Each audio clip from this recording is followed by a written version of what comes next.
আমি কিন্তু তোর জন্য ছেলে দেখা শুরু করেছি। আগে তোর পাত্র দেখা, ফ্রেন্ড বিয়ে করতেছে, অথচ তার জামাইয়ের মুখটাই এখনো দেখলাম।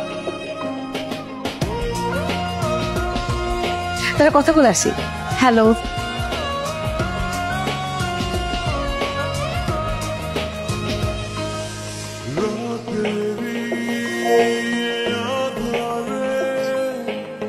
হাই। হাই, তুমি পড়েছো? হ্যাঁ, তো কিছু বলছো না যে? কি বলবো? চিঠির ব্যাপারে। কোন চিঠি? তুমি না বললে পড়েছো। হ্যাঁ, স্যারের লেকচারের কথা বললাম। পড়েছি চিঠি, ভালো হয়েছে, A+।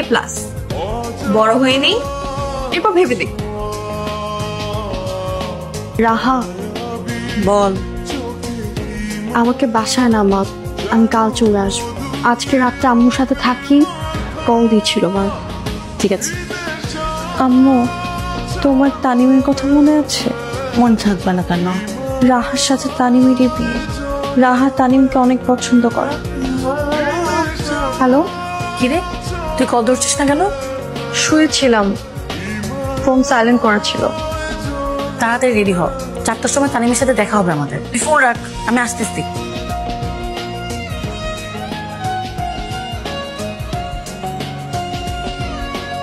Meet my best friend তোরি, যে আমার লাইফের সবচেয়ে বেশি special, and this gentleman is Tanim. আমি তোকে বলেছি। হাই। হাই। আমার একটা পার্সেল আসছে, তুমি গল্প কর। আসছি, জাস্ট 2 মিনিট। তুমি এত আপসেট হয়ে আছো কেন? এর চেয়ে ভালো কিছু হবে তোমার। তোমার ফেইলে যদি মন খারাপ হয়, তাহলে আমার সাকসেসে তো তোমার ভালো লাগার কথা। আবার পড়াশোনা শুরু করো, নেক্সট ইয়ার মেরিট লিস্টে থেকে টিকবে তুমি। আমি আছি তোমার সাথে। মেয়েটা তো পড়াশোনা ঠিক রাখতে, আর তোমার ছেলে বেশি প্রেমে হাবুডুবু খাইছে, এই জন্য রেজাল্টের আজকে এই অবস্থা।